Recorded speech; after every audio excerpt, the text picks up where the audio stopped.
وكده عملنا مع بعض احلى كنافة بالكريمة اللباني والكريم شانتيه واللبن المحلى، وكلها طبعا حاجات في البيت. وانا عملتها معاكم، يعني انت مش هتجيبي حاجة من بره ولا تشيلي هم الحاجة. اللبن المكثف بيتعمل سهل جدا في البيت، وبرضه الكريم شانتيه بيتعمل برضه بشوية لبن ساقعين وبالمضرب زي ما شفتي. وايه رأيكم بقى في الكنافة؟ تحفة، حاجة فخر من الآخر، أحلى من المحلات، وحاجة مضمونة وعاملينها بإيدينا وبسمنة بلدي، وشكل الأطباق اللي فيها تفتح النفس، وحاجة كده تحفة بصراحة، تحفة تحفة يعني. يلا بينا نشوف الفيديو خطوة بخطوة، وما نفوتش حاجة عشان خاطر يطلع معاكي بالنتيجة الحلوة دي. وياريت تكملوا الفيديو للآخر عشان يرفع القناة.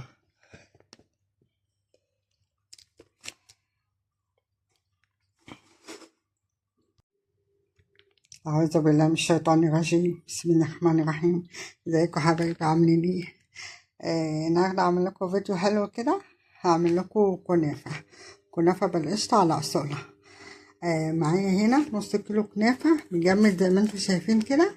هروح أقطعه وأحطه في الكبة عشان عايزاه يطلع حتة صغنونة خالص، بس بشوش على الكبة، يعني تعملي حبة حبة مش كله عشان الكبة ما تبص. كده طحنت الكنافة زي ما انتوا شايفين عاملة ازاي، تحفة. طبعا الكبة بتخليها احسن ما تقطعيها يعني بايدك، بس اوعي تبوظي الكبة وتقول انا السبب، انا ماليش دعوة. انا بقولك حطي حبة صغيرين عشان كبة ما تبص، وفرطوهم من بعض يعني شوية، واحنا نحطهم بقى نحمرهم كده على البوتاجاز بمعلقتين سمنة كده حلوين.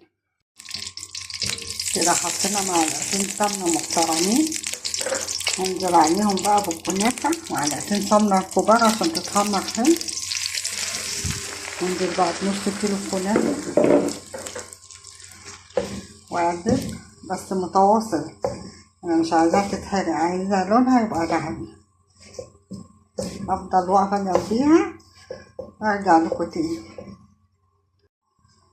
زي ما انتوا شايفين كده، كل ما بتتحمر شوية بتكش، يعني هتفضل تكش لما يبقوا حبة صغيرين، بس زي ما بقولك لازم تقلبي متواصل عشان هي مش مستحملة، وتوطي عليها النار خالص عشان تبقى لونها ذهبي مش محمر.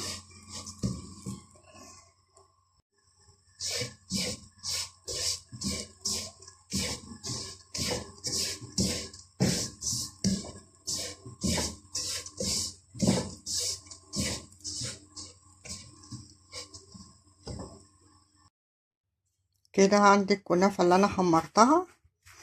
عندي هنا كوباية الا ربع اللي هو لبن مكثف محلى اللي انا عملته معاكم قبل كده. لو عايزين تشوفوا الفيديو ارجعوا له. هحطها عليه كده واقلب.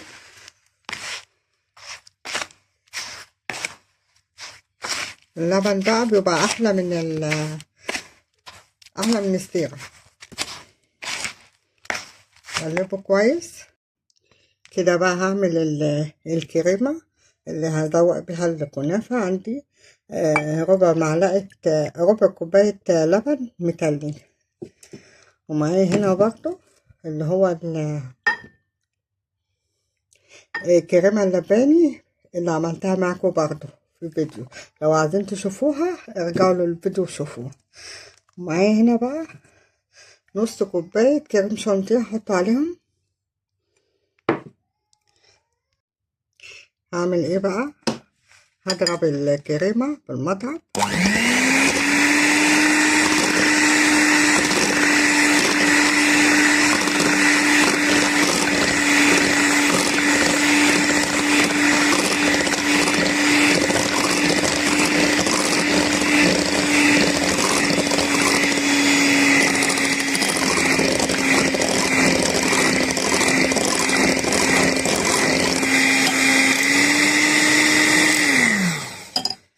هجيب اللي في الجداب بالمعلقة. هنكمل بقى بالمضرب عشان تعلى جامد.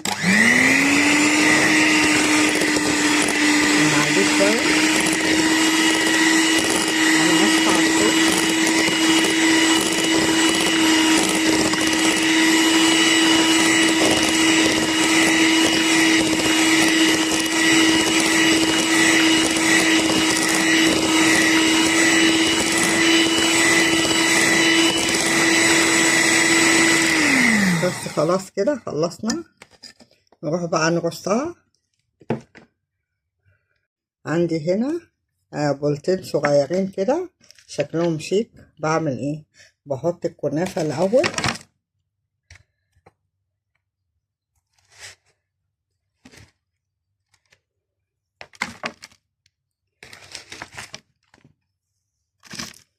احط في كل طبق طبقة كده،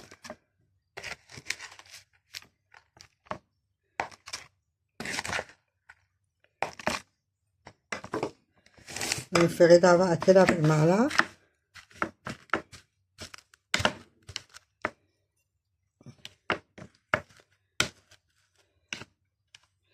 تاكلوا معانا النهاردة أحلى كنافة باللبن المكثف والكريم.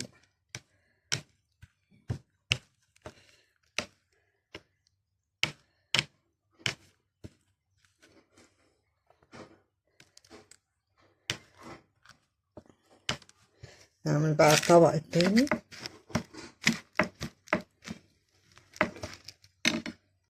كده خلصنا، هنحط بقى الكريمة.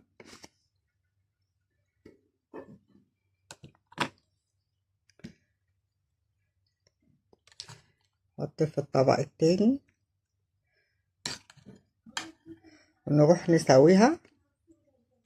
كده انا حطيت الكريمة بس مش عارفة اسويها، كل ما اجي اسويها بتطلع الكنافة في المعلقة، فانا فكرت في فكرة كده، جبت كيس تلاجة وحطيته عليها. بصي هي فكرة كويسة يعني عشان نطلع الحاجة مظبوطة، وتشيلي بقى الكيس مشوش خالص.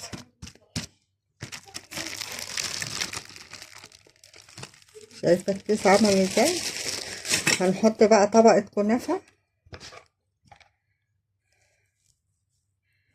تاني،